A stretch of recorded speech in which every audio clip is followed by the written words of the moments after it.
ഇല്ലല്ലേ, ഞാനിപ്പോൾ ഇങ്ങനെ ഒരു പ്രസ് മീറ്റ് വിളിച്ച് ചേർത്തത് കഴിഞ്ഞ 1.5 മാസം മുമ്പ് ഹരീഷ് കണാരൻ നടത്തിയ ഒരു പ്രസ്താവന, അത് എനിക്കും എൻ്റെ കുടുംബത്തിനും നേരിട്ട ഒരുപാട് വിഷമങ്ങൾ ഇന്നും തുടരുന്നത് കൊണ്ടുമാണ്. ഇന്നലെ പോലും എൻ്റെ പേജിനിടയിൽ വന്ന് ഞാൻ എന്തിട്ടാലും അതിനിടയിൽ വന്ന് ഒരുപാട് അനാവശ്യ കമൻറ്റുകൾ ഇങ്ങനെ വന്നുകൊണ്ടേയിരിക്കുകയാണ്. ഞാൻ പ്രതികരിക്കേണ്ടെന്ന് തീരുമാനിച്ചിരുന്ന ആളാണ്. ഞാൻ എൻ്റെ സിനിമ റിലീസ് കഴിഞ്ഞ് പ്രതികരിക്കാമെന്നൊക്കെ ആലോചിച്ചിരുന്നതാണ്. പക്ഷെ ഓരോ ദിവസം വൈകും തോറും ഇതിങ്ങനെ വഷളായിക്കൊണ്ടിരിക്കുകയാണ്. അപ്പോൾ ഇനി എനിക്ക് പിടിച്ചു നിൽക്കാൻ പറ്റുമെന്ന് തോന്നിയില്ല. അതുകൊണ്ട് എൻ്റെ കാര്യങ്ങൾ നിങ്ങളെയൊക്കെ അറിയിക്കാൻ വേണ്ടിയാണ് ഞാൻ ഇന്നിങ്ങനെ ഒരു പത്രസമ്മേളനം വിളിച്ചു വരുത്തിയിരിക്കുന്നത്. അദ്ദേഹം ആരോപിച്ചത് അദ്ദേഹത്തിൻ്റെ ഞാൻ 20 ലക്ഷം രൂപ കടമായി വാങ്ങുകയും ആ കടം മേടിച്ച തുക തിരിച്ചു വാങ്ങിയതിൻ്റെ പേരിൽ പുള്ളിയെ ഏറം സിനിമയിൽ നിന്ന് വരെ പുറത്താക്കി എന്നൊരു ആരോപണമാണ് വലിയ പുള്ളി ആദ്യം ഉന്നയിച്ചത്. ശരിക്കും ഏറം സിനിമയിൽ സംഭവിച്ചെന്താന്ന് വെച്ചാൽ അതൊരു വലിയ സിനിമയായിരുന്നു. അത് എല്ലാവർക്കും അറിയാവുന്നതാണ്. അതിലൊരു ക്യാരക്ടറുകൾക്ക് ആർട്ടിസ്റ്റുകൾക്ക് കൊടുക്കുന്നതിനേക്കാൾ കൂടുതൽ ആ സിനിമയുടെ ടെക്നിക്കൽ സൈഡിൽ ചിലവാക്കേണ്ടി വന്ന ഒരു വലിയ സിനിമയാണ് ഏറം. അതിൻ്റെ പ്രൊജക്ട് ഡിസൈനറായിരുന്നു ഞാൻ. ആ സിനിമയിൽ അഭിനയിച്ച എല്ലാ ആർട്ടിസ്റ്റുകളും ഇപ്പം നിങ്ങൾക്കറിയാം, ഇപ്പം ജഗദീഷ് ചേട്ടനുണ്ട്, സുരഭി ഉണ്ട്, ഇന്ദ്രൻ സേട്ടുണ്ട്, അങ്ങനെ ഒരുപാട് വലിയ വലിയ കലാകാരന്മാർ അഭിനയിച്ചൊരു പടമാണ്. ആ സിനിമയ്ക്ക് നമുക്കൊരു വലിയൊരു റെമ്യൂണറേഷൻ ആർക്കും കൊടുക്കാൻ പറ്റുന്നൊരു പടമായിരുന്നില്ല. കാര്യം നമുക്ക് സിനിമയ്ക്ക് ഒരുപാട് പൈസ മുടക്കേണ്ടത്, ടെക്നിക്കൽ സൈഡിൽ മുടക്കേണ്ടത് കൊണ്ട് നമുക്ക് ആർട്ടിസ്റ്റുകൾക്കൊന്നും അധികം പൈസ കൊടുക്കാൻ പറ്റില്ല. ഇതൊക്കെ അവരോട് ഞങ്ങൾ മുൻകൂർ സംസാരിച്ചുകൊണ്ട് തന്നെയാണ് ഓരോ ആർട്ടിസ്റ്റുകളെ അതിനകത്തോട്ട് ഫിക്സ് ചെയ്തത്. ഇപ്പോൾ ഈ പണ്ട് മുതൽ ഇങ്ങോട്ടുള്ള എല്ലാ ആർട്ടിസ്റ്റുകളെയും നമുക്ക് നോക്കാം. ഒരു നല്ലൊരു കഥാപാത്രം കിട്ടുമ്പോൾ, ചിലപ്പോൾ ഒരു നല്ലൊരു സിനിമയുടെ ഭാഗമായി മാറാൻ ശ്രമിക്കുമ്പോൾ അവരവിടെ ശമ്പളത്തിൻ്റെ പേരിൽ തർക്കിക്കാനൊന്നും പോകാറില്ല. അവരാ സിനിമയുമായിട്ട് ചേർന്ന് മുമ്പോട്ട് പോകാനാണ് ചെയ്തത്. അങ്ങനെയാണ് ഈ പടത്തിലും എല്ലാ ആർട്ടിസ്റ്റുകളും നമ്മളോട് സഹകരിച്ചത്. ഹരീഷ് കണാറിന് 50 ദിവസമായിരുന്നു ആ സിനിമയിലോട്ട് എനിക്ക് ആവശ്യം. ഹരീഷ് കണാറിന് 50 ദിവസം ഡേറ്റ് അയച്ചു കൊടുക്കുകയും 5 ലക്ഷം രൂപയെ നമുക്ക് ശമ്പളം തരാനുണ്ടാവുള്ളൂ എന്ന് അറിയിച്ചപ്പോൾ അദ്ദേഹത്തിൻ്റെ അത് പോരാ, ഒരു മിനിമം ഒരു 15 ലക്ഷമെങ്കിലും വേണം എന്നാവശ്യപ്പെട്ടതിൻ്റെ അടിസ്ഥാനത്തിൽ പ്രൊഡ്യൂസറാണ് അദ്ദേഹത്തിനെ ആ സിനിമയിൽ നിന്ന് മാറ്റിയത്. ഡോക്ടർ സക്കറിയ തോമസ് എന്ന് പറഞ്ഞ പ്രൊഡ്യൂസറാണ് അദ്ദേഹത്തെ ആ സിനിമയിൽ നിന്ന് മാറ്റിയിട്ട് പകരം നമ്മുടെ ഇതിൽ വരാൻ പറ്റുന്ന ഒരു ആർട്ടിസ്റ്റിനെ കൊണ്ടുപോകാ എന്ന് ഡയറക്ടറോട് പറയുകയും, ഡയറക്ടർ എന്നിട്ട് പ്രൊഡ്യൂസറോട് പറയും ഞാനൊന്ന് പുള്ളിയെ വിളിച്ച് സംസാരിക്കട്ടെ, എനിക്ക് കുഞ്ഞിരാമായണം പോലുള്ള ബന്ധമാണ് അയാളുമായിട്ടെന്ന് പറഞ്ഞിട്ട് ഡയറക്ടർ അന്ന് രാത്രി പല പ്രാവശ്യം വിളിച്ചിട്ട് ഇദ്ദേഹം ഫോൺ എടുത്തില്ല. അതിൻ്റെ അടിസ്ഥാനത്തിലാണ് പുള്ളിക്ക് ആ പടം നഷ്ടപ്പെട്ടതും മറ്റൊരു ആർട്ടിസ്റ്റിനെ പടത്തിലോട്ട് കാസ്റ്റ് ചെയ്തു. ഇനി നിങ്ങൾക്ക് ചോദിക്കാവുന്ന ഞാൻ ചോദിക്കാം.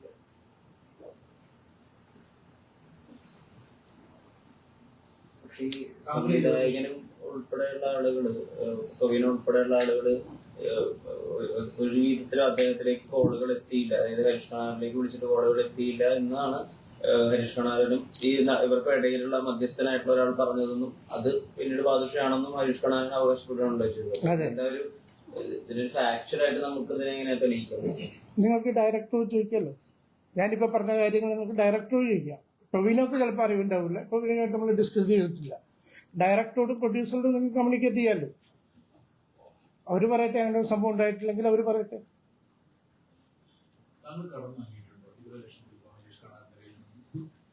ഞാൻ ഹരീഷ് കണാറിന്റെയും മറ്റു വേറെ രണ്ട് നടന്മാരുടെയും ഡേറ്റുകൾ മാനേജ് ചെയ്തിട്ടൊന്നും ഒരാളായിട്ടില്ല. അത് ഏകദേശം 5 വർഷക്കാലം ഇവരെല്ലാം ഡേറ്റ് മാനേജ് ചെയ്തിട്ടും ഞാനാണ്. അപ്പം അതിൽ എനിക്കൊരാവശ്യം വന്നപ്പോൾ, അത്യാവശ്യം ഞാൻ സിനിമകൾ ചെയ്തുകൊണ്ടിരിക്കുന്ന സമയമാണ്, എനിക്ക് പൈസ കണക്കിൽ ആരോട് ചോദിച്ചാലും കിട്ടുന്നൊരു സമയമാണ് ആ കാലഘട്ടം. പക്ഷേ ഞാൻ ഇവർക്ക് വേണ്ടി ജോലി എടുക്കണമെന്ന് എനിക്കൊരാവശ്യം വന്നപ്പോൾ ഞാൻ ഇവരോട് 3 പേരോടും പൈസ ആവശ്യപ്പെടുകയും അതിൽ ആദ്യത്തെ മറ്റു 2 ആർട്ടിസ്റ്റുകൾ എന്നോട് ഞാൻ അവരോട് ഈ പറഞ്ഞ പോലെ തന്നെ 20 ലക്ഷം രൂപ ചോദിക്കുകയും അവരെനിക്ക് പൈസ തരികയും അവരോട് ഞാൻ തിരിച്ചു തരാമെന്ന് പറഞ്ഞപ്പോൾ അവർ എന്നോട് വെറുതെ എനിക്ക് തിരിച്ചു തരണ്ട, കാര്യം ഇത് ഭാഗത്ത് ഞങ്ങൾക്ക് വേണ്ടി ഇത്രയും കാലം പണിയെടുക്കുന്നതല്ലേ, നിങ്ങളൊരു നല്ല കാര്യത്തിനല്ലേ, അപ്പോൾ നിങ്ങളത് ഉപയോഗിച്ചു എന്ന് പറഞ്ഞാൽ അവർ 2 പേരും എനിക്ക് തന്നു. ഇദ്ദേഹത്തിനോട് ഞാൻ 20 ലക്ഷം രൂപ ചോദിച്ചെങ്കിലും അദ്ദേഹം എനിക്ക് 10 ലക്ഷം രൂപ തന്നു. എൻ്റെ ബാങ്ക് സ്റ്റേറ്റ്മെൻറ്റാണിത്. അദ്ദേഹത്തിൻ്റെ അക്കൗണ്ടിൽ നിന്ന് എൻ്റെ അക്കൗണ്ടിലോട്ട് വന്ന പൈസയും ഞാൻ അദ്ദേഹത്തിന് തിരിച്ചു കൊടുത്ത പൈസയുടെയും സ്റ്റേറ്റ്മെൻറ്റാണ്. അദ്ദേഹം എന്നെ പറ്റി ഒരു ആരോപണം ഉന്നയിക്കുമ്പോൾ അറ്റ്ലീസ്റ്റ് അയാൾക്ക് ബാങ്ക് സ്റ്റേറ്റ്മെന്റിലൊക്കെ നോക്കിയിട്ട് വേണമായിരുന്നു ഉന്നയിക്കാനായിട്ട്. അതുപോലും പുള്ളി ചെയ്യാതെയാണ് ഇങ്ങനെ ചെയ്തത്. എനിക്ക് അദ്ദേഹം 10 ലക്ഷം രൂപ ആദ്യം തരികയും 1 മാസം കഴിഞ്ഞപ്പോൾ 4 ലക്ഷം രൂപ തരികയും ആ 4 ലക്ഷം രൂപ രണ്ടാമത്തെ ദിവസം അദ്ദേഹത്തിന് തിരിച്ചു കൊടുക്കുകയും ചെയ്തിട്ടുള്ളത്. അതിനുശേഷം പുള്ളിക്ക് ഞാൻ പല പ്രാവശ്യമായിട്ട് 3 ലക്ഷം രൂപയും പുള്ളിക്ക് തിരിച്ചു കൊടുത്തിട്ടുള്ളത്. എന്നോട് പുള്ളി ഒരു പ്രാവശ്യം മാത്രമേ കാശ് തിരിച്ചു ചോദിച്ചുള്ളൂ. അന്ന് ഞാൻ പുള്ളിയോട് പറഞ്ഞു, ഇപ്പം എന്തെങ്കിലും നിവൃത്തിയില്ലായിരുന്നു, ഞാൻ കഴിഞ്ഞ 2 പടം ഫ്ലോപ്പായിട്ട് നിൽക്കുന്ന ഒരു അവസ്ഥയായിരുന്നു. അതുകൊണ്ട് ഞാൻ പറഞ്ഞു, എൻ്റെ ഷിപ്പ് എന്തെങ്കിലും ഉണ്ടാവില്ല, എന്തെങ്കിലും ആകുമ്പോൾ ഞാൻ തയ്യാർ. അപ്പം ഞാൻ പറയാം, എനിക്കതൊന്നും കുഴപ്പമില്ല, എനിക്ക് സിനിമ ഒന്ന് പിടിച്ചെന്നാൽ മതി, അല്ലെങ്കിൽ ഒരു പടത്തിൽ എനിക്കൊരു നല്ലൊരു ക്യാരക്ടർ റെഡിയാക്കി തരൂ എന്നാണ് പുള്ളി എന്നോട് ആവശ്യപ്പെട്ടത്.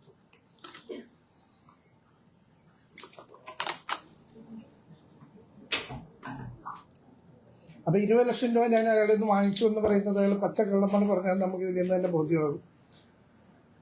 ഞാൻ അതിന്റെ സ്റ്റേറ്റ്മെന്റ് എല്ലാം എടുത്ത് വെച്ചിട്ടുണ്ട്. പിന്നെ 5 വർഷം ഞാൻ അയാളുടെ കൂടെ വർക്ക് ചെയ്തു, അയാൾക്ക് വേണ്ടി വർക്ക് ചെയ്ത പടങ്ങളാണ് ഇത്. ഏകദേശം 72 സിനിമയോളം അയാൾക്ക് വേണ്ടി ഞാൻ പണിയെടുത്തിട്ടുണ്ട്. അയാളുടെ വെച്ച് ഞാൻ ചെയ്ത പടങ്ങളുടെയും ഞാൻ അയാൾക്ക് വേണ്ടി ഡേറ്റുകൾ എടുത്ത സിനിമകളുടെയും ലിസ്റ്റാണ്. ഏകദേശം 72 സിനിമകളുണ്ട്. ഈ 72 സിനിമകൾ ഞാൻ അയാൾക്ക് വേണ്ടി വർക്ക് ചെയ്യുമ്പോൾ അയാൾക്ക് എനിക്ക് എന്ത് ശമ്പളം അയാൾ തരണം? അയാളോട് ചോദിക്കൂ, അയാളുടെ ബാദുഷാക്ക് പണിയെടുത്തതിന് എന്തെങ്കിലും കൊടുത്തിട്ടുണ്ടോ എന്ന് ചോദിച്ചു. 100 രൂപയെങ്കിലും തന്നിട്ടുണ്ടോ, സന്തോഷത്തോടുകൂടി തന്നിട്ടുണ്ടോ എന്ന് ചോദിച്ചു. അപ്പൊ ഞാൻ അയാൾക്ക് വേണ്ടി ഇത്രയും കാലം പണിയെടുത്തത് വെറുതെ ആയിരിക്കും. നമ്മൾ ചോദിക്കാത്തത് നമ്മുടെ മര്യാദ. ഒരാൾ പണിയെടുക്കുമ്പോൾ അയാൾക്ക് നമ്മൾ കൊടുക്കേണ്ട ഒരു മര്യാദ നമുക്കുണ്ടല്ലോ. അങ്ങനെ ആ സമയത്തുള്ള സൗഹൃദവും കാര്യങ്ങളൊക്കെ കൊണ്ട് നമ്മൾ അയാളോട് പൈസ ആവശ്യപ്പെട്ടില്ല എന്നുള്ളത് സത്യമാണ്. പക്ഷെ മറ്റുള്ള 2 ആർട്ടിസ്റ്റ് കാണിച്ച ആ ഒരു കരുണ പോലും പുള്ളി ഇങ്ങോട്ട് കാണിച്ചില്ല. ഒരു രൂപ പോലും എനിക്ക് പണിയെടുത്തെന്ന് വന്നിട്ടില്ല. 5 വർഷം ഞാൻ അയാൾക്ക് വേണ്ടി പണിയെടുത്തു. 5 വർഷം അയാളെ കൊണ്ട് 72 സിനിമയോളം ഞാൻ അയാൾക്ക് വേണ്ടി വർക്ക് ചെയ്യും. പണിയെടുത്ത അയാൾക്ക് വേണ്ടി പണിയെടുത്ത ഡേറ്റ് മേടിക്കുക. അത് തന്നെ പുള്ളിയുടെ ഇന്റർവ്യൂ തന്നെ പുള്ളി പറയുന്നുണ്ടല്ലോ, പുള്ളിയുടെ ജീവിതത്തിൽ ഒരു അടുക്കവും ചിട്ടമൊക്കെ വന്നത് ബാലക്ക കൂടെ വന്നതിന് ശേഷമാണെന്ന് അയാൾ പച്ചയായിട്ട് പറഞ്ഞിട്ടുണ്ട്. പിന്നെ ഈ എന്നോട് സിനിമ ഏതെങ്കിലും ഒരു പടത്തിന്റെ ഒരു അവസരം റെഡിയാക്കി തരാൻ പറഞ്ഞതിന്റെ അടിസ്ഥാനത്തിൽ ഞാനും ഏകദേശം ഒരു 5 വർഷമായിട്ട് അധികം സിനിമകളൊന്നും ചെയ്യുന്നില്ല. ഞാൻ പ്രൊഡക്ഷൻ സൈഡിലോട്ട് ഇറങ്ങിയതിന് ശേഷം എനിക്കധികം പടങ്ങളൊന്നും ചെയ്യാൻ പറ്റിയിട്ടില്ല, വർക്ക് ചെയ്യാൻ പറ്റിയിട്ടില്ല. ഇതിനിടയിൽ അങ്ങനെ വർക്ക് ചെയ്ത 3 സിനിമകൾ ഇതൊക്കെയല്ലോ. ഒന്ന് ഈ ARM, അതിലും അദ്ദേഹത്തിനെ വിളിച്ചാണ്. പിന്നെ അതിനുശേഷം ഇപ്പൊ ലാസ്റ്റ് ഞാൻ ചെയ്ത ആശകളായിരുന്നു എന്ന് പറഞ്ഞ സിനിമയാണ്. അതില് അതിന്റെ ഡയറക്ടർ പ്രജിത്തും അതിന്റെ റൈറ്റർ ജൂഡ് ആന്റണിയും അതിന്റെ നിർമ്മാതാവ് കൃഷ്ണമൂർത്തി സാറും എല്ലാവരും കൂടി ക്യാരക്ടറുകൾ തീരുമാനിച്ചുകൊണ്ടിരിക്കുന്ന ഒരു സമയത്ത് ഞാൻ ഒരു ആവശ്യം മാത്രമേ ഒരാൾ ആവശ്യപ്പെട്ടുള്ളൂ, ഹരീഷ് ഖാനാറിന്റെ ഒരു ക്യാരക്ടർ എന്തായാലും നമ്മുടെ സിനിമയിൽ കൊടുക്കണം. അവർ പറഞ്ഞു, വേണ്ട, നമുക്ക് ഇപ്പോഴത്തെ ഏതെങ്കിലും പുതിയ പിള്ളേരായിട്ട് ചെയ്യാം എന്ന് പറഞ്ഞപ്പോൾ ഞാൻ പറഞ്ഞു, എനിക്ക് അതിനകത്ത് അവസരം തന്നില്ലെങ്കിലും കുഴപ്പമില്ല, ഹരീഷ് നിർബന്ധമായിട്ടും കൊടുത്തേ പറ്റുള്ളൂ എന്ന് ഞാൻ അവരോട് ആവശ്യപ്പെടുകയും എൻ്റെ ആവശ്യാനുസരണം അവരെ ഹരീഷ് ഖാനാറിന്റെ ഒരു ക്യാരക്ടർ ആ സിനിമയിൽ ഉണ്ടാക്കുകയും ചെയ്തു. പക്ഷെ എന്തോ നിർഭാഗ്യവശാൽ ഒരു കോമ്പിനേഷൻ വരേണ്ട ആർട്ടിസ്റ്റ് ആദ്യം വെച്ചിരുന്ന സ്റ്റാർ മാറുകയും രണ്ടാമത് പുതിയൊരു സ്റ്റാർ വന്നപ്പോൾ ഡേറ്റുകൾ അങ്ങോട്ടും ഇങ്ങോട്ടും മാറുകയും ചെയ്തപ്പോൾ ഇദ്ദേഹത്തിന് അഭിനയിക്കാൻ പറ്റില്ല. കാര്യം ഇദ്ദേഹം സ്റ്റേജ് പ്രോഗ്രാമുമായിട്ട് ഓസ്ട്രേലിയയിൽ പോയിരിക്കുകയാണ്. ഓസ്ട്രേലിയയിലോട്ട് എൻ്റെ കൂടെ വർക്ക് ചെയ്യുന്ന പിള്ളേർ വിളിച്ച് ഇന്ന പോലെയാണ് സംഭവം, നിങ്ങൾക്ക് എങ്ങനെയെങ്കിലും വരാൻ പറ്റുമോ എന്ന് ചോദിച്ചപ്പോൾ പറഞ്ഞത്, ഞാൻ വന്നിട്ട് എൻ്റെ സമയത്ത് ഇങ്ങനെ ഷൂട്ട് ചെയ്താൽ മതി എന്നാണ് അദ്ദേഹം ആവശ്യപ്പെട്ടത്. പകരം അദ്ദേഹത്തിന് പകരം വേറെ ആളെ വെച്ചപ്പോൾ ഷൂട്ട് ചെയ്ത് കിട്ടും. അപ്പം ഞാൻ അദ്ദേഹത്തിന് അവസരങ്ങൾ കൊടുക്കുന്നില്ല എന്ന് പറയുന്നതിൽ എന്താണ് കഴമ്പുള്ളത്? പെട്ടെന്ന് ഹരീഷിന്റെ ഒരു വാർത്താ സമ്മേളനം സാഹചര്യം ഉണ്ടായിരുന്നു. എനിക്കതിനെ പറ്റി ഇപ്പോഴും മനസ്സിലായിട്ടില്ല. കാര്യം പുള്ളി ഓസ്ട്രേലിയയിൽ പോകുന്നതിൻ്റെ ഒരു 4 ദിവസം മുമ്പ് ഞങ്ങൾ സംസാരിച്ചിട്ടുള്ളതാണ്.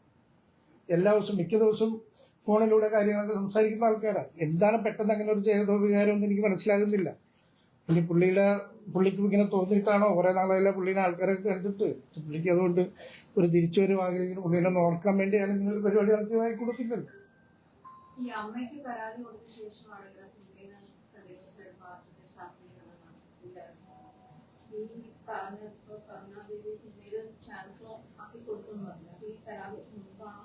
ഏതാണ്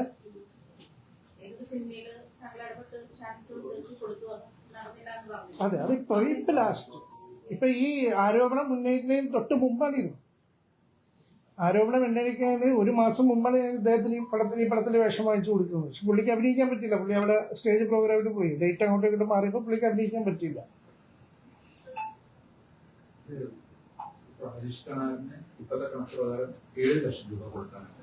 അതെ അങ്ങനെ അതെ അത് 20 ലക്ഷം എന്നുള്ളതാണ് അവർ പറയുന്ന കണക്ക്. അതെ അതെ താങ്കൾക്ക് ബാങ്ക് സ്റ്റേറ്റ്മെന്റ് ഉൾപ്പെടെ എല്ലാം ഈ 7 കൊടുക്കാൻ ഇപ്പോൾ നിവർത്തിയില്ല എന്നുള്ളതാണ്. ഇപ്പോൾ നിവൃത്തിയില്ല എന്നല്ല ഇത് ഞാനിപ്പോൾ പുള്ളിക്കെതിരെ എൻ്റെ അഡ്വക്കേറ്റുമായിട്ട് തീരുമാനിച്ചിട്ട് നിയമപരമായി നീങ്ങിയിരിക്കുകയാണ്. നിയമപരമായിട്ട് തന്നെ ആ കാര്യങ്ങളൊക്കെ മുമ്പോട്ട് പോയിട്ടെന്നുള്ളതാണ് എല്ലാവരുടെയും തീരുമാനം.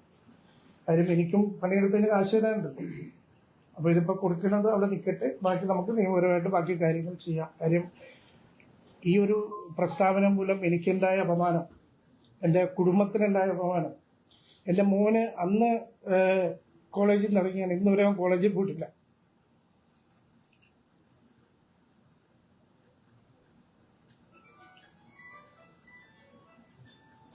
ഞാൻ അതൊക്കെ കൊണ്ടാണ് ഇന്ന് ഇങ്ങനൊരു ഇത് വിളിച്ചു ചേർത്തത്. കാര്യം പിള്ളേരുടെ ഭാവി പോലും അവതാളത്തിലോട്ട് പോകുന്ന ഒരു അവസ്ഥയിലാണ് ഇപ്പം എത്തിയിട്ടുള്ളത്. ഈ മകൾക്ക് നേരെ സൈബർ ആക്രമണം ഉണ്ടായല്ലോ, ഭീകരം. പ്രതികരിക്കുകയുണ്ടായല്ലോ, അതിനെന്തെങ്കിലും നിയമപരമായിട്ട് മുന്നോട്ട് നീങ്ങാൻ? തീർച്ചയായിട്ടും എല്ലാത്തിനും നമ്മൾ സൈബർ ആക്രമണം നടത്തിയ എൻ്റെ മോളുടെ പേജിൽ കയറി ആക്രമണം നടത്തിയ എല്ലാവർക്കും അതിനെ പരാതി കൊടുക്കും സൈബർ സെല്ലിൽ. അതെല്ലാം നീങ്ങിയിട്ടുണ്ട് കാര്യങ്ങൾ. ഈ അടുത്ത് ധർമ്മജൻ ഒരു അഭിമുഖത്തിൽ പറയുകയുണ്ടായി, ധർമ്മജന്റെ കയ്യിൽ നിന്നും ഈ രീതിയിലുള്ള പണമിടപാട് നടന്നിട്ടുണ്ടായിരുന്നു. ധർമ്മജൻ ഇരുന്നുകൊണ്ട് ഹരീഷാനായിട്ട് ഏർപ്പെട്ടുകൊണ്ട് നിങ്ങൾ മൂന്നുപേരുടെ ചർച്ച നടത്തി ഏറെക്കുറെ തീരുമാനമാക്കുകയും ചെയ്തിരുന്നു. പിന്നെയാണ് കാര്യങ്ങൾ ഉണ്ടാകുന്നത്. അങ്ങനെ ഒരു ചർച്ച ഇതുവരെ ഉണ്ടായിട്ടില്ല. ധർമ്മജൻ പറഞ്ഞത് വേണമെങ്കിൽ നമ്മൾക്ക് 3 പേർക്കും കൂടി ഇരുന്ന് സെറ്റിൽമെന്റ് ആക്കാമെന്നാണ് ഹരീഷിനോട് പറഞ്ഞത് ധർമ്മജൻ. അല്ലാതെ ഇങ്ങനെ ഒരു ചർച്ച നടന്നു എന്നല്ല ധർമ്മജൻ പറഞ്ഞേക്കുന്നത്. ശരിക്കും കേട്ടു നോക്കാം. ഞാൻ പറഞ്ഞില്ലേ, ഞാൻ ആ ഡേറ്റ് നോക്കിയിരുന്ന സമയത്തുള്ള ആർട്ടിസ്റ്റുകളൊക്കെ എന്നെ സഹായിച്ചിട്ടുണ്ട്. എനിക്കൊരു ആവശ്യം വന്നപ്പോൾ അവരെല്ലാം സഹായിച്ചിട്ടുണ്ട്, ഇല്ലെന്ന് ഞാൻ പറയുന്നില്ലല്ലോ. അവരെന്നോട് പറഞ്ഞ മര്യാദ ഇതല്ലേ, അപ്പം അതൊക്കെ അവർ നല്ല കാര്യത്തിന് വേണ്ടിയില്ല, നിങ്ങൾ ഞങ്ങൾക്ക് വേണ്ടി ഇത്രയും കാലം പണിയെടുത്തല്ലേ, അതുകൊണ്ട് നിങ്ങളത് വെച്ചോ എന്നുള്ള രീതിയിൽ അവർ രണ്ടുപേരും എന്നോട് പറഞ്ഞേക്കും. ഇദ്ദേഹം മാത്രമാണ് അതൊന്നും പറയാത്തത്.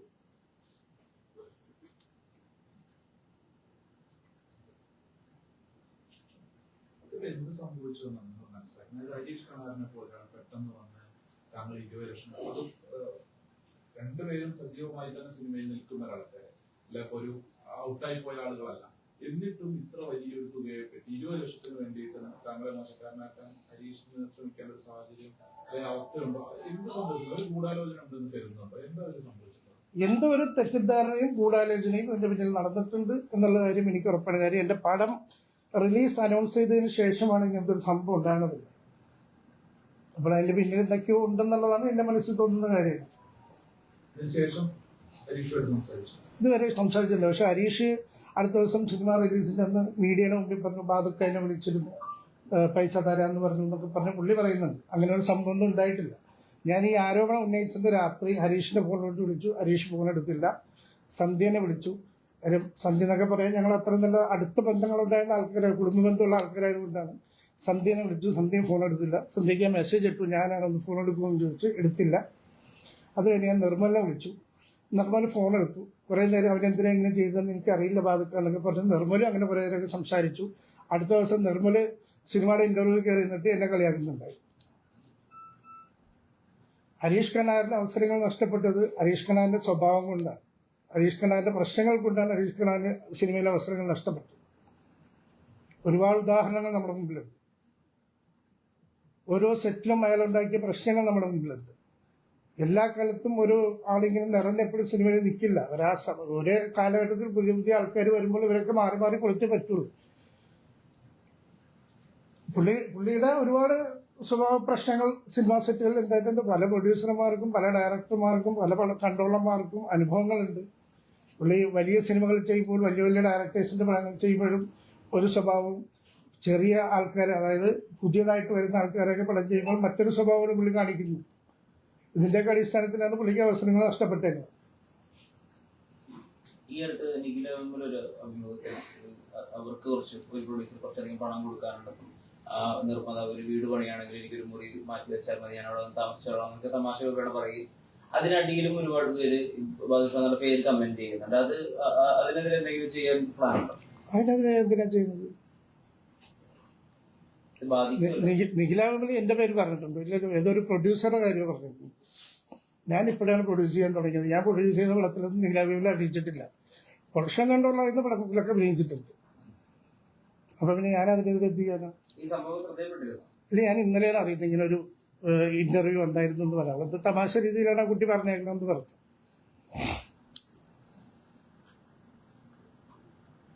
ഈ ശത്രുതയുടെ പിന്നിൽ എന്താണെന്നാണ് കരുതുന്നത്? ഇപ്പൊ ഹരീഷ് കണാരൻ ഇങ്ങനെ പറയുന്നു, അതിനുശേഷം നിർമ്മൽ ബാലയെ ആദ്യം സപ്പോർട്ട് ചെയ്യുകയും പിന്നീട് കളിയാക്കുകയും ചെയ്യുന്നത്. ഇത്രയും ശത്രുത വരാൻ എന്തായിരിക്കും കാര്യം എന്ന് ആലോചിച്ചിട്ടുണ്ട്? നമുക്ക് ആലോചിച്ചിട്ടൊരു പിടിയും കിട്ടിയിട്ടില്ല. എന്തിനാണ് ഇവരെ കാണിച്ചേക്കുന്നതെന്ന് എനിക്ക് ഇതുവരെ മനസ്സിലായിട്ടില്ല. പുള്ളിയുടെ ഉള്ളിലുള്ള ഉദ്ദേശം എന്താണെന്ന് നമുക്ക് മനസ്സിലായിട്ടില്ല. തീർച്ചയായിട്ടും എന്നെ ഒരുപാട് പേര് വിളിച്ചായിരുന്നു, അമ്മയിൽ നിന്നൊക്കെ ഒരുപാട് പേര്. കാര്യം ഇൻഡസ്ട്രിയിലുള്ളവർക്ക് അറിയാം ഹരീഷ് കണാരനൊക്കെ വേണ്ടി ഞാൻ എന്തോരം അധ്വാനിച്ചിട്ടുണ്ടെന്ന് മലയാള ഇൻഡസ്ട്രിയിലുള്ള എല്ലാ ആൾക്കാർക്കും അറിയാം. ആ ഒരു സമയത്ത് ഇവരൊക്കെ ഡേറ്റ് എല്ലാം അങ്ങോട്ടും ഇങ്ങോട്ടും കുറവായ സമയത്താണ് അവർ എൻ്റെ അടുത്ത് ആവശ്യം. ഞാൻ അങ്ങോട്ട് പോയി ഞാൻ ഡേറ്റ് നോക്കാൻ പോയ ആളല്ല, എന്നെ തേടി ഇങ്ങോട്ട് വന്നാണ് എൻ്റെ കാര്യങ്ങളൊന്നും നോക്കണമെന്നും പറഞ്ഞ് ഇങ്ങോട്ട് വിളിക്കുകയാണ് ചെയ്തത്. ചർച്ചയുടെ ആവശ്യമില്ലല്ലോ. ഞാൻ അയാളോട്ട് ഇപ്പോഴും പിണക്കൊന്നുമില്ല. ഇനി നാളെ ആയാലും സിനിമയെക്കുള്ള ഒരു അവസരം വന്നാൽ അയാൾക്ക് ഞാൻ മേടിച്ചു കൊടുക്കും. എനിക്കങ്ങനെ ആരോടും ശത്രുതയോ കാര്യമുള്ള ഒരാളല്ല. എന്നെ വ്യക്തമായിട്ട് അറിയാവുന്നവർക്ക് അറിയാം. നാളെ അയാൾക്കൊരു അവസരം വന്നാൽ ഞാൻ മേടിച്ചു കൊടുക്കും അയാൾക്ക്. തീർച്ചയായിട്ടും നാളെ ഒരു പടത്തിലൊരു വേഷം ഇങ്ങനെ ഒരു ക്യാരക്ടർ ഉണ്ടെന്ന് പറഞ്ഞാൽ തീർച്ചയായിട്ടും ഞാൻ അയാളെ വിളിച്ചു കൊടുക്കും. ഇതുമായി ബന്ധപ്പെട്ട് ഈ ഹരീഷ് കണാരൻ ഇടവേള ബാബുവിന്റെ പരാതിപ്പെട്ടിരുന്നു, അതിനുശേഷം അമ്മയിലും പരാതിപ്പെട്ടു. അങ്ങനെ സംഘടനാപരമായി എന്തെങ്കിലും ചർച്ചയ്ക്ക്? സംഘടനാപരമായി, അതായത് അന്ന് ഈ കുറെ നാൾ മുമ്പ് ഇടവേള ബാബുചേട്ടനെ പുള്ളി വിളിച്ച് പറയുകയാണ് ചെയ്തു. അന്ന് എന്നെ ബാബുചേട്ടൻ വിളിച്ചപ്പോൾ ഞാൻ ബാബുചേട്ടനോട് പറഞ്ഞ കാര്യം ശരിയാണ്, പക്ഷേ ഇത്രയും പൈസ ഒന്നും കൊടുക്കാനോ ബാബുചേട്ടൻ, എനിക്ക് സ്റ്റേറ്റ്മെന്റ് ഒക്കെ നോക്കണം. പുള്ളി എനിക്ക് ഞാൻ ചെറിയ പൈസ ഒക്കെ കൊടുക്കാനുള്ളൂ, അതിപ്പോൾ ഏതായാലും എന്നെ കൂടെ കൊടുക്കില്ല, അപ്പം നോക്കിയിട്ട് കാര്യങ്ങൾ ചെയ്യാൻ ഞാനൊന്നും ഇടവേള ബാബുചേട്ടനോട് അന്ന് പറഞ്ഞതാണ്. ബാബുചേട്ടനോട് ചോദിച്ചാൽ അറിയാം. ഇപ്പോൾ എന്നെ ആരും ചർച്ചയ്ക്കൊന്നും വിളിക്കുക അങ്ങനെയൊന്നും ഉള്ള കാര്യങ്ങൾ എന്തായാലും ചെയ്തിട്ടില്ല. അല്ല താങ്കളുടെ പേര് പലതവണ അത് പറയാതെ താങ്കളെ ബന്ധപ്പെടാനും ഈ പ്രശ്നം എങ്ങനെയെങ്കിലും തീർക്കാനും ശ്രമിച്ചു. പക്ഷെ താങ്കൾ ഫോൺ എടുക്കുകയോ അങ്ങനെ ഒരു ഇടപെടലിലും നിൽക്കാത്തത് കൊണ്ട് അവസാനം ഗതികെട്ട് താങ്കളുടെ പേര് പറയുന്നു എന്നുള്ളതാണ്. ഞാൻ പറഞ്ഞല്ലോ, ഈ പുള്ളി ഓസ്ട്രേലിയ പ്രോഗ്രാമിന് പോകുന്നതിന് മുമ്പ് വരെ ഞങ്ങൾ ഫോണിൽ സംസാരിച്ചുകൊണ്ടിരിക്കുന്ന ആളാണ്. അപ്പോഴൊന്നും ഈ പൈസ കാര്യം പറയുന്നു സംസാരിച്ചിട്ടില്ല. ഒരു പ്രാവശ്യം എന്നോട് പുള്ളി ചോദിച്ചിട്ടില്ല. അതിനുശേഷം എന്നോട് പറഞ്ഞു പൈസ ഒന്നും എനിക്ക് വിഷയമൊന്നുമില്ല, എനിക്ക് ഏതെങ്കിലും പടത്തിലൊക്കെ അവസരം മേടിച്ചാൽ അതൊക്കെയാണ് ഇങ്ങോട്ട് പറഞ്ഞു. പിന്നെ ഫോൺ എടുക്കാതിരുന്നിട്ടുണ്ട്. രാത്രി 9 മണിക്ക് ശേഷം പുള്ളിയുടെ ഫോൺ ഞാൻ മാക്സിമം ഒഴിവാക്കും. ആ സമയത്ത് പുള്ളിയുടെ മരുന്ന് വരുന്ന വർത്തനൊക്കെ വേറെ ആയിരിക്കും.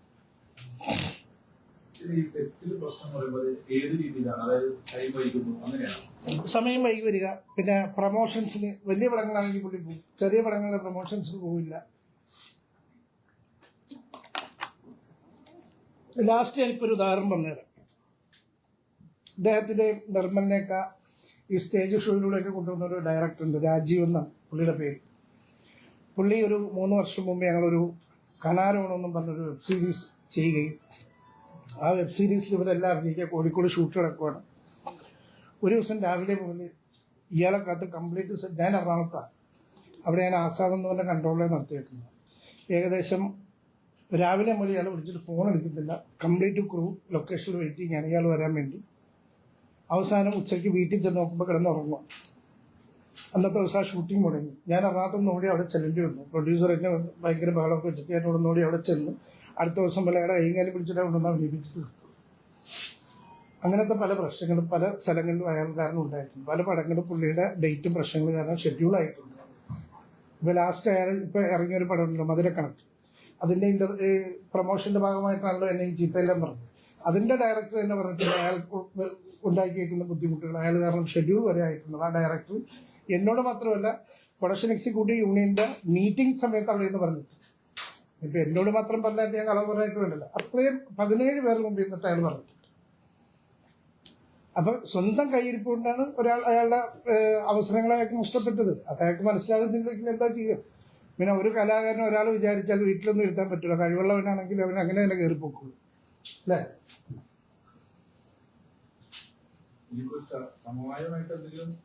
അല്ല, ഞാൻ ഇനി സമയമില്ല. ഏതായാലും എനിക്ക് നേരിട്ട അപമാനത്തിന് ഞാൻ നിയമപരമായിട്ട് മുമ്പോട്ട് പോവുകയാണ്. എന്റെ കാര്യങ്ങളെല്ലാം നീങ്ങിക്കഴിഞ്ഞു. എന്റെ അഡ്വക്കേറ്റ് ഇന്ന് വൈകുന്നേരം അതിന്റെ പേപ്പറെല്ലാം അയക്കുന്നതാണ്. ഉണ്ടല്ലോ, അതെ. പുള്ളി എന്നെ പോലെ ധൈര്യം ഉണ്ടെങ്കിൽ പുള്ളി കൊണ്ടുവന്ന് വെക്കാൻ പറയും. ഞാനിവിടെ വെച്ചിട്ടുണ്ടല്ലോ സ്റ്റേറ്റ്മെന്റ്. നിങ്ങൾക്ക് പരിശോധിക്കാം. എനിക്ക് എത്ര വന്നു എത്ര കൊടുത്തു എന്നുള്ളത് എനിക്ക് കൃത്യമായിട്ട് പരിശോധിക്കാം. ആദ്യം ഒരു 10 ലക്ഷം രൂപ വന്നു, 2 മാസം കഴിഞ്ഞപ്പോൾ ഒരു 4 ലക്ഷം രൂപ വന്നു. ആ 4 ലക്ഷം രൂപ രണ്ടാമത്തെ ദിവസം ഞാൻ അദ്ദേഹത്തിന് തിരിച്ചു കൊടുക്കുകയും ചെയ്തു. പിന്നെ പല പ്രാവശ്യമായിട്ട് 3 ലക്ഷം രൂപ പുള്ളി എന്നെ നിന്ന് വാങ്ങിച്ചിട്ടുണ്ട്. പുള്ളിയുടെ വൈഫിന്റെ അക്കൗണ്ടിലോട്ടും പുള്ളിയുടെ അക്കൗണ്ടിലോട്ടും ഞാൻ പൈസ ഇട്ട് കൊടുത്തത്.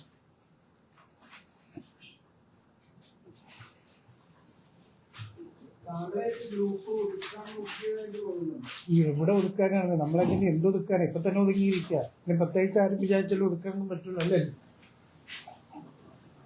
സിനിമയിലെ എപ്പോഴും താഴ്ച ഉണ്ടാവും, കയറ്റവും ഉണ്ടാവും. ഇപ്പൊ ഒന്ന് താഴ്ന്നാ നിൽക്കുന്നത്, പക്ഷെ കയറി വരുമെന്ന് എനിക്ക് നല്ല ഉറപ്പാണ്. കാര്യം സിനിമയിലാണ് വന്നിട്ടാണ് ഈ ബാദുഷ എന്തെങ്കിലും ആയിരുന്നത്. ഈ സിനിമയിൽ തന്നെ ബാദുഷ അതെല്ലാം തിരിച്ചു പിടിക്കും. സിനിമയിൽ തന്നെ ബാദുഷ ഉണ്ടാവും.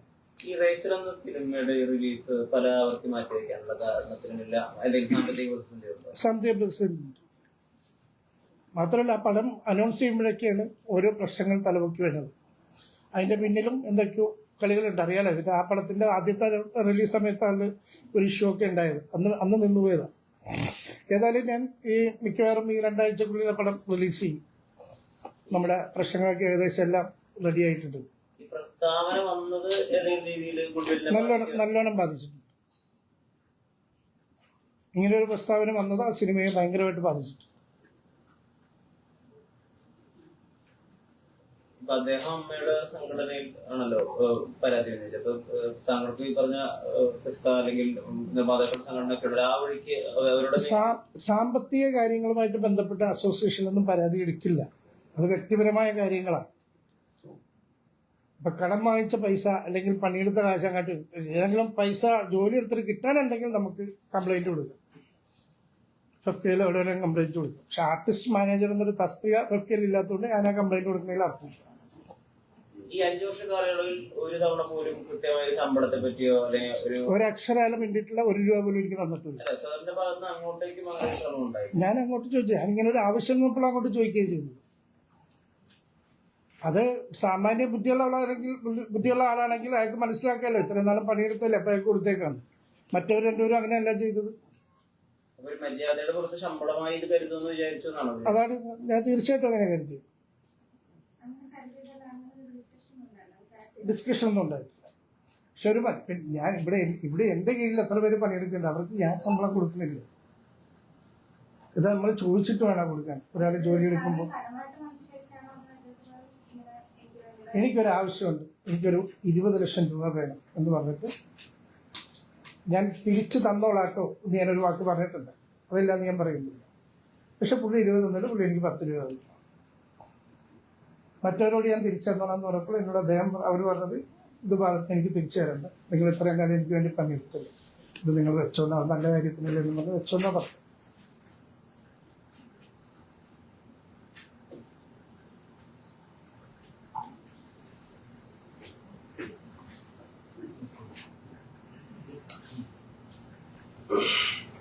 നിഖില അതിപ്പോ ഇപ്പൊ ഏത് കമന്റ് എന്ത് വന്നാലും ആര് വന്നാലും ഓരോ കമന്റ് എന്റെ വരുന്നത് എന്റെ പേരുണ്ടാവും. സിനിമ ബന്ധപ്പെട്ട് എന്ത് വന്നാലും എന്റെ ഇടയിൽ എന്റെ പേരേതായാലും ഉറപ്പായിട്ടുണ്ട് ചെയ്തിട്ടുണ്ടായിരുന്നു. ഞാൻ വർക്ക് ചെയ്തു. നിഖിലയും ഞാനും ആ സിനിമയിൽ വർക്ക് ചെയ്ത ആൾക്കാരാണ്. പ്രൊഡ്യൂസർ അല്ലല്ലോ സിനിമ. പ്രൊഡ്യൂസർ കൊടുക്കാനുണ്ടെന്നാണ് പറഞ്ഞേക്കുന്നത് അല്ലേ? ഈ ഹരീഷ് മറ്റൊരു ആരോപണമുണ്ട്. പല തവണയായി പല കാര്യങ്ങൾക്കുള്ള സംഭാവനയായിട്ടും പല സത്പ്രവർത്തികൾക്ക് വേണ്ടിയിട്ടുള്ള കാര്യങ്ങൾക്ക് എന്നൊക്കെ പറഞ്ഞ് സാർ അദ്ദേഹത്തിൽ നിന്ന് പണം കൈമാറിയതും അത് ബാദുഷയ്ക്ക് ഫിലന്തോപ്പിക് ആക്ടിവിറ്റീസ്, അതായത് അങ്ങനെയുള്ള പ്രവർത്തികൾ ചെയ്യണമെങ്കിൽ ബാദുഷ പണം കണ്ടെത്തണമായിരുന്നു, അല്ലാതെ ഞങ്ങളിൽ നിന്ന് വാങ്ങിച്ചല്ല ഡോക്ടറേറ്റ് വാങ്ങേണ്ടത് എന്നുള്ള പ്രസ്താവനകളൊക്കെ അദ്ദേഹം നടത്തിയിരുന്നു. അതിനെപ്പറ്റി എന്താ പ്രതികരിക്കാൻ പോകുന്നത്? ഇവിടെ എല്ലാവർക്കും അറിയാവുന്ന കാര്യമാണ്. കഴിഞ്ഞ കൊറോണ ലോക്ക്ഡൌൺ സമയത്ത് എറണാകുളം ജില്ലയിൽ പട്ടിണി കിടക്കുന്ന എല്ലാവർക്കും 2 നേരം ആഹാരം എത്തിച്ചു കൊടുക്കുന്ന ഒരു കിച്ചൺ പരിപാടി ഞങ്ങളെല്ലാവരും കൂടി തുടങ്ങിയത്. അത് എല്ലാവരുടെയും സഹായം അതിനകത്തുണ്ടായിട്ടുണ്ട്. ഇതിപ്പോ പൈസ കൊടുക്കാൻ നമുക്ക് പറ്റും, ഈ പണി ചെയ്യണ്ടേ ഒരാൾ നടന്നിട്ട്.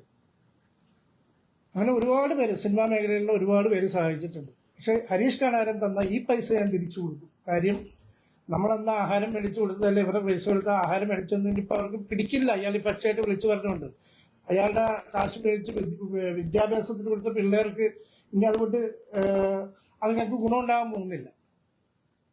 അതുകൊണ്ട് മരുന്ന് മേടിച്ചു കൊടുത്തവർക്ക് ബലം ഉണ്ടാകാൻ പോകുന്നില്ല. അതുകൊണ്ട് അതിനു വേണ്ടി ഞാൻ മേടിച്ചു. ഇവിടെ നമ്മുടെ കൃത്യമായ കണക്കുകളുണ്ട്, ആരൊക്കെ തന്നു, എങ്ങനെയൊക്കെ ചെലവാക്കി എന്നുള്ള കൃത്യമായ കണക്കുണ്ട്. ഞാനൊക്കെ ലക്ഷങ്ങൾ മുടക്കിയിട്ടുണ്ട് അന്നത്തെ ആവശ്യങ്ങൾക്ക് വേണ്ടി. അതൊക്കെ നമ്മുടെ പൈസ ഉണ്ടെങ്കിൽ നമ്മൾ ലക്ഷങ്ങൾ മുടക്കിയിട്ടുണ്ടെന്ന് ആ ഒരു ആവശ്യത്തിന് വേണ്ടി. അതിവിടെയുള്ള ജനങ്ങൾ മുഴുവൻ കണ്ട കാര്യമാണ്. ഏകദേശം 10 ലക്ഷത്തോളം ആൾക്കാർ ആ സമയത്ത് ആഹാരം കഴിച്ചതാണ്. അത് എല്ലാവരും സഹായം കൊണ്ടാണ് ചെയ്തേക്കണം. അപ്പോൾ ഒത്തിരി ഇയാളുടെ ഒന്നും സഹായം കൈപ്പറ്റിയിട്ടുണ്ട്, ഇല്ല എന്ന് പറയുന്നില്ല. ഏതായാലും ആ പൈസ എത്രയെന്ന് നോക്കിയിട്ട് അദ്ദേഹത്തിന് ഞാൻ തിരിച്ചു കൊടുക്കുന്നു. അതിന്റെ രേഖകളും കയ്യിലുണ്ട്. എല്ലാവരുടെയും